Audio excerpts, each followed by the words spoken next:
Welcome to Business Mentorship, Keeping It Real. My name is Trish Tonai, the founder and host for the series, where we feature entrepreneurs and enterprise leaders who participate in shareyourstories.online. Today, I'd like to introduce you to Rachel Tenenbaum, who is a transformational and mindfulness coach, speaker, and facilitator. Rachel joins us from Steamboat, and she's going to talk to us today about how our words create worlds. Welcome. Thank you. I'm so thrilled to be here and to have this conversation with you.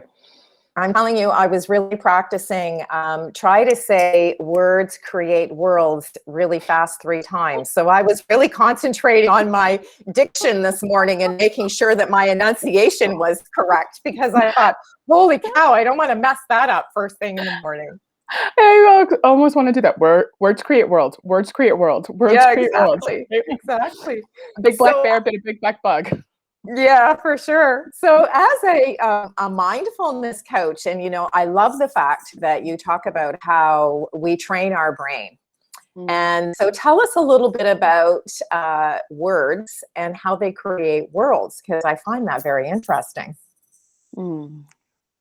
This is something I could talk about, and I have talked for about hours, for hours. Sure. So it's like, where do I begin? Like, where does my brain want to go today? It's so interesting, and I think, let's see how many little mini bullet points I can give you in a short, concise moment. But I have so many clients, right, from a coaching perspective. I do leadership coaching and integrate the brain and integrate mindfulness into everything that I do. And whether you're a leader of yourself, right, of one or of many, we all have stories. We all have stories based on our experiences. And those stories are created by words. And those stories become the filter through which we experience our lives. And so if you have a debilitating story, which so many of us have justifications or excuses or reasons that this is why you can't achieve what you desire, or this is why you are stuck where you are, that is what you are going to see. Right. And that is what, they talk about, right? Like it creates the world that you live in, right? You've now painted, you read a book, you get into like somebody else's world, right? That entire world is painted by words that somebody put together. And yet we have these for ourselves.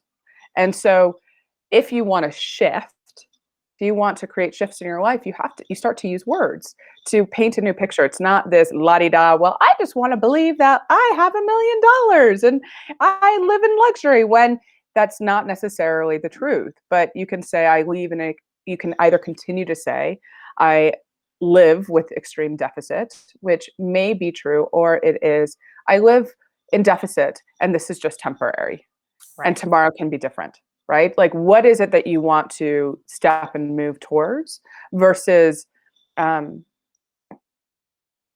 has always been the case for me. It is so difficult, no matter how hard I try, I can't seem to make a change, because that's what you're telling the brain. And then there's this part called a reticular activating system, right? It's a bundle of nerves that binds the conscious and the subconscious. And so you're now implementing into your subconscious something that you're looking to see, and having all the reasons why, right, it is so difficult to create the world that you want to create. You know, what's really interesting is, of course, we're both coaches in just different disciplines, but we both work with leadership teams. And one of the things, or one of the tools that I'm sure that you use with folks is visualization boards. And, one of the things that I've done with some leadership teams, especially when you have a group and they're like, really? A vision board for a leadership team? That doesn't make any sense. And yet what's really fun is when you see what other people are trying to achieve, and when they put it in a picture form, wow, then sometimes it can really be very telling to the group dynamics. So have you used any of those types of tools in your world when you're working with leadership, or is that brain dynamic very systematic and different?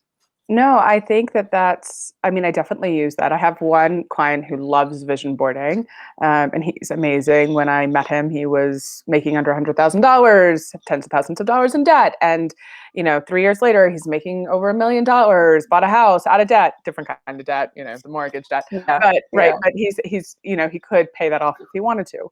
And he lives by and loves vision boards. And we just finished creating one for him last week, actually.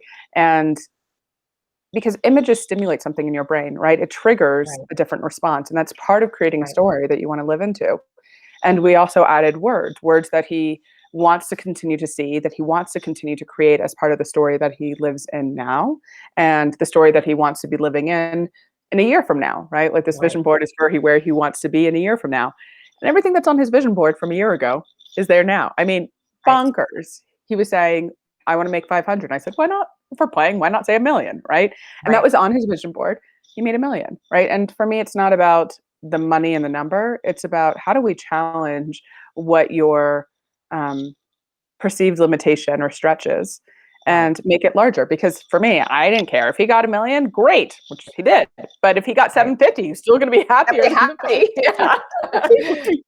for sure. So, For sure. So if you have a client, it will use me as a case study. So I'm stuck in this situation. I want something different. I'm frustrated with myself because things are just not going the way that they should, and I feel kind of stuck. What would you recommend to an individual to try to break a barrier that they have in using the words? They feel like they're doing all of the things right, but it's just not clicking. It's not happening yet. absolutely. Well, I oftentimes have people write down their story, right? The Ah, story exactly as you said it. I'm stuck, nothing's clicking. This is a barrier, yada, yada, yada. And then I actually have them read it again and again and again. And at first, they're very attached to the story and it brings up a lot of emotion. And then suddenly, with time, you kind of get sick and tired of telling the same story and right, you're just done with it. You get to the point where it's like you almost become numb to it, right? right, And then right. I say, okay, great, let's rewrite the story. What is it that you want? What is it that you want to be creating? Because at any moment, this is a new moment. So you're Right. telling the story of your past. What do you want to say from this moment forward? Future. Yeah. Right? Yes. What is Right. it that you want to be creating now? And then start using that. And I often dive into because, I remember when I first started, I've used mantras since the very beginning, right? Yes. Like words of affirmation mantras. And one of my later clients in the very beginning said, this is ridiculous. I'm not doing it. And I said, I hear you. Totally get it. It feels yah, to use a Yep. term that Yep. one of the corporations use, but it feels yah. It feels crazy. And you say, I'm a shithead. You say, I'm effed up.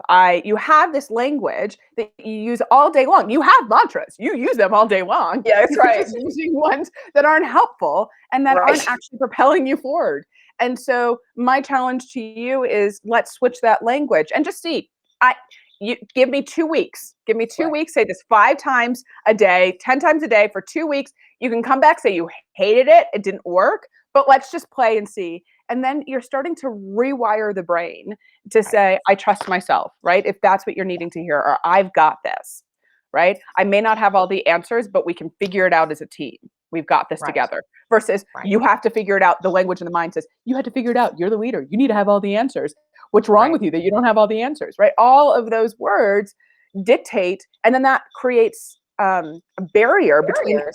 and the Yeah. ability to actually see. You shut down parts Yeah. of your brain so you don't have access to the rest of it to be able to see and to be able to innovate and to be able to create. And so this is about how do we calm down the nervous system, how we turn off the sympathetic nervous system so that you can have access to more parts and more parts of your brain can be Right. One firing. of the things that we talk about in the guest blog is 3 words of advice. Now, I'm going to challenge you a little bit today because the 3 words of advice that you shared in our guest blog was words create worlds. But perhaps you could share something personal for you that you're looking forward to in the next few months. What would be your 3 words now that a little time has passed and we're all looking to new challenges and opportunities for the future? In this moment, I got to come up with 3 new words. I was thoughtful about that. Okay, go back to them then. My amygdala has gone off. Please. Um,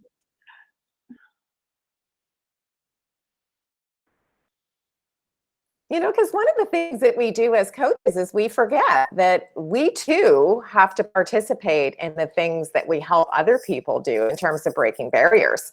So I'm not sure about yourself, but I've certainly been challenging myself in the last few months to kind of look, okay, so what does the future look like for Trish? What is it that you would really like to do? Are there any changes coming on the horizon? And to so, your point about mantras, what would it be for you? so I have a lot of mantras, but in terms of 3 words, um, it's very difficult. Um, One that share one personal one, right? Sure. I have a vision, and I do that. I like you. I'm doing this work almost daily, right? Mhm. Stopping, reflecting, seeing what's wanted, and how I need to learn and grow, and where do I want to go, and what's going to get me there. Um, but there was a recent pivot, and it used to be that like I see like there's a lot of potential that's out there, right? Mhm. And like I have to go after that potential. Right. And there was a recent shift in somebody that was coaching me to say like I am the potential. Ah, I love that. And for me that it may not resonate for everyone, but for me Mhm. that shift said, okay, well I have everything I need instead of going out there, right? What is it that already resides within me? How can I tap into the strengths that I already have? Tap Mhm. into the wisdom, tap into my power to create, right? Words create worlds, right? And we all can create the world that we want, and by saying that it is dependent on external circumstances actually puts us in a victim place, right? Sure. It is based on x, based on y. If I can't reach this potential, like it tends to be victim versus I've got what I need in here, and that might be the ability to ask for help. That might be the ability to know already and to trust my instinct, who to partner with, who to Right. collaborate with. But all the potential is already here. And so that's, it's a little bit of a mind bender. And I get it if for some it doesn't land. But for me right now, it feels powerful.